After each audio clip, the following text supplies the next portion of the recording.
ドラマ「トンイ」の舞台となった場所は4カ所あります。韓国ソウルに3カ所あります。王様が住んでいたのはチャンドッ郡。その東にあるのがチャンギョン郡。ここは2番目の王妃やヒビンチャン氏が亡くなった場所です。ヒビンチャン氏が亡くなった後、スクピンチェ氏が王宮を出て引っ越したのがイヒョン郡です。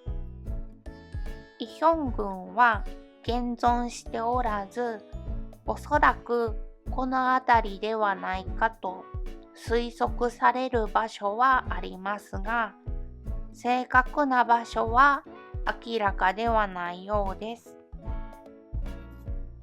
また、ドラマでは遠く離れたウィジュも舞台となりました。ウィジュは北朝鮮の北西部、中国との国境に近い町です。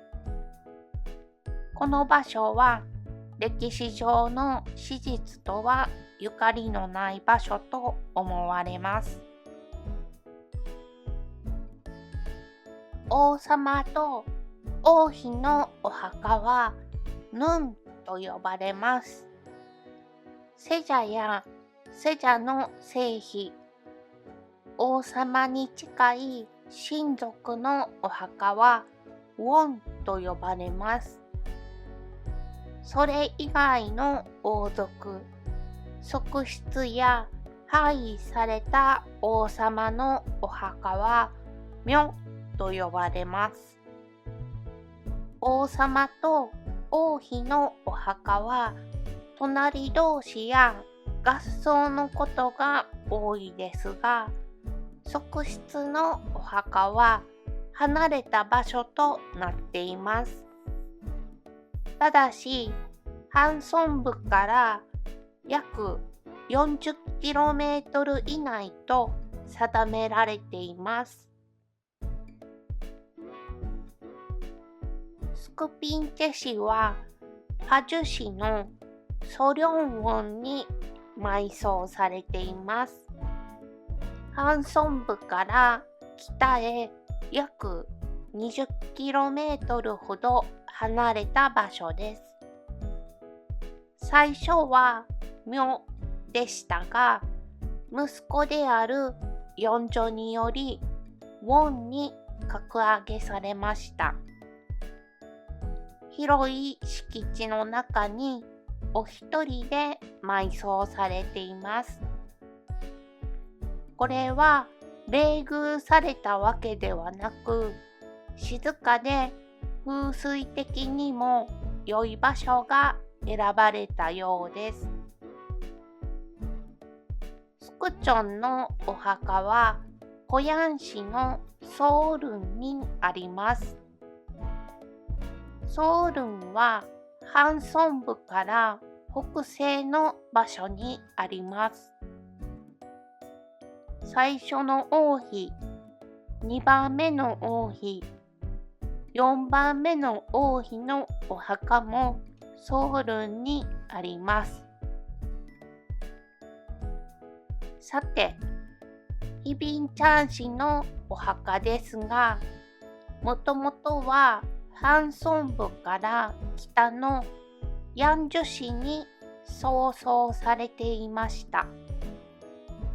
葬送とは、遺体を藁などで覆っただけの埋葬方法です。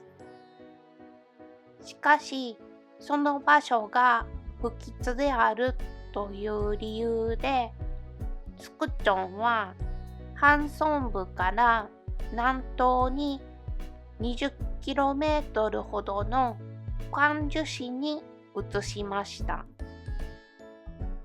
彼女の息子は王様になったのですが、彼女が毒を賜ったことからなのか、格上げされることはありませんでした。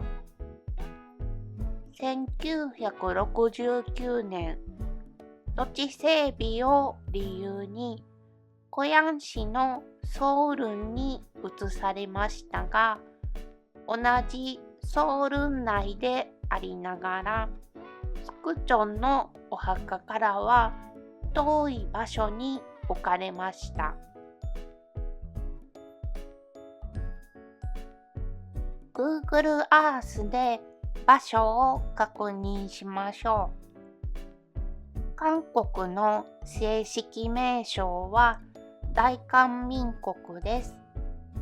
首都はソウルで、ソウルを流れる大きな川はハンガンです。西宮のトンボックンです。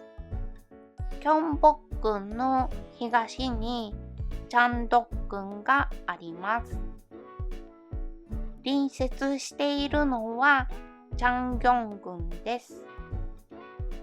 チャンドックンはユネスコ世界文化遺産に登録されました。ドクス郡です。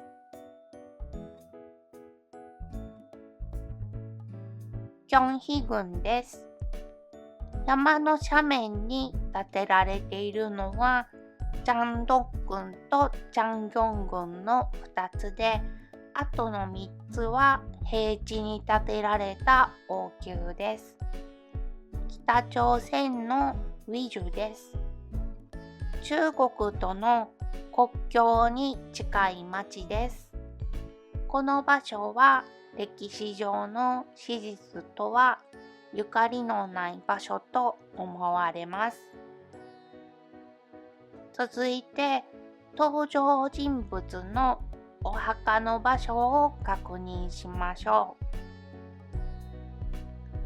ハンガンの川幅は最大で 1.2km あります。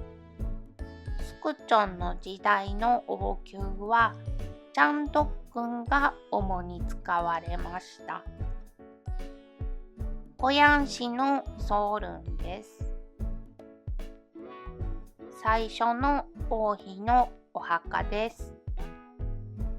スクチョンと一緒に眠っているのは2番目の王妃です。少し奥に4番目の王妃が眠っています。漢字の通りに西にある5つのヌンがあります。スクピンチェ氏のお墓はパジュ市のソリョンウォンです。スクピンのお墓は残念ながら一般公開されていません。ヒビンチャン氏の最初のお墓はヤンジュ市でしたが、不吉な場所とされたため、クァンジュ市に移されました。さらに土地整備のため、ソウルに移されました。ただし、スクチョンのお墓からは遠い場所に置かれました。ソウルンは5つのヌン、2つのウォン、1つのミョがある横領群です。チケット代を支払って観覧することができます。ソウルンを含む朝鮮王陵40基はユネスコ世界文化遺産に登録されています。スクチョンの治世前期の王室についてお話ししましょう。スライド資料を作りましたのでご覧ください。スクチョンの父はヒョンジョンです。母はミョンソンワーフ・キム氏です。祖父はヒョジョンです。祖母はインソンワーフ・チャン氏です。曽祖父はインドです。曽祖母はイニョルワンフ・ハン氏です。イニョルワンフが世を去ったため、チャンノルワンフ女子が新しい王妃として迎えられました。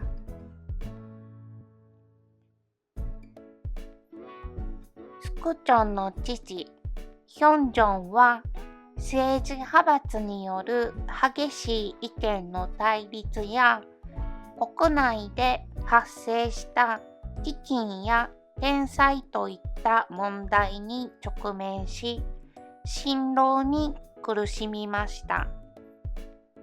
その結果、33歳という若さでこの世を去りました。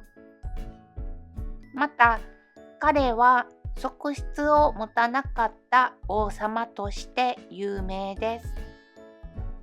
歴代の朝鮮王のうち、側室を持たなかった王様は3人。正確には2人います。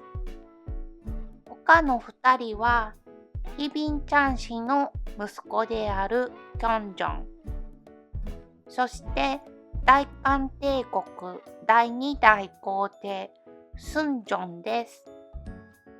ただし、スンジョンは朝鮮王朝時代から通算して第27代目の君主ですが、厳密には含まれません。ヒョンジョンと正室のミョンソンワンフ、キム氏の間には一男四女が生まれました。男子はスクチョンのみです。ミョンソンワンフは気性が激しく、夫が側室を持たなかったこともあり、王妃としての地位を確固たるものにしました。彼女はセジャビン、ワンビー、テビと地位を上り詰めた朝鮮王朝史上唯一の女性です。ミョンソンワンフにとって姑にあたるインソンワンフが健在だった頃はおとなしくしていたようですが、インソンワンフが世を去り、13歳のスクチョンが即位したとき、息子を守るため、彼女は政治に関与しようとしました。夫の治世での心労を目の当たりにしていた経験が、その行動に大きな影響を与えたのかもしれません。しかし、テワンテビであるチャンニョルワンフが健在なので、スリョムチョンジョンができませんでした。スリョムチョンジョンとは、王が幼い時に王族の女性が代わりに政治を行うことを言います。以降、スリョムチョンジョンは漢字の意味を重視して日本語の読みである睡蓮調整と読むことにいたします。